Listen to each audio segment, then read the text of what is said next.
जय श्री राधे। राधा अष्टमी व्रत कथा। राधा माता गोलोक में श्री कृष्ण के साथ रहती थी। एक दफा श्री कृष्ण भगवान को गोलोक में राधा रानी कहीं नजर नहीं आई। कुछ देर बाद कन्हैया अपनी सखी विराजा के साथ घूमने चले गए। ये बात जब राधा रानी को मालूम हुई तो उन्हें बहुत गुस्सा आया और वो सीधे कन्हैया के पास पहुंची।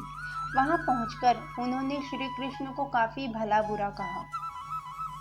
राधा रानी का ये रवैया भगवान श्री कृष्ण के प्यारे मित्र श्री दामा को बिल्कुल अच्छा नहीं लगा। श्री दामा ने उसी वक्त बिना कुछ सोचे समझे राधा रानी को पृथ्वी पर जन्म लेने का श्राप दे दिया। राधा को इतने गुस्से में देखकर कृष्ण भगवान की सखी विराजा भी नदी के रूप में वहां से चली गई। राधा ने श्री दामा से श्राप पाने के बाद उन्हें राक्षस कुल में पैदा होने का श्राप दिया। राधा जी द्वारा दिए गए श्राप की वजह से ही श्री दामा का जन्म शंखचूड़ दानव के रूप में हुआ।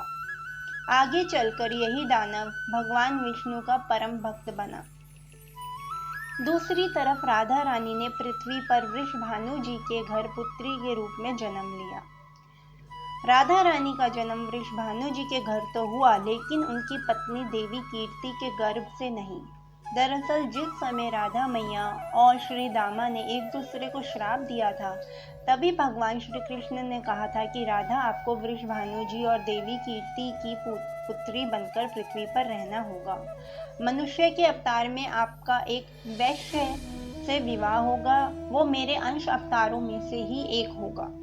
इस तरह आप पृथ्वी पर मेरी ही बनकर रहेंगी, परंतु हम दोनों को बिछड़ने का दुख सहना होगा। इसके बाद कृष्ण भगवान ने राधा जी को मनुष्य योनि के रूप में जन्म लेने की तैयारी करने के लिए कहा। संसार के सामने वृषभानु जी की पत्नी गर्भवती हुई।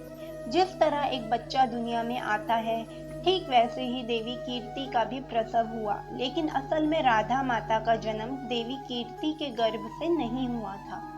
भगवान की माया से उनके गर्भ में वायु भर दी गई।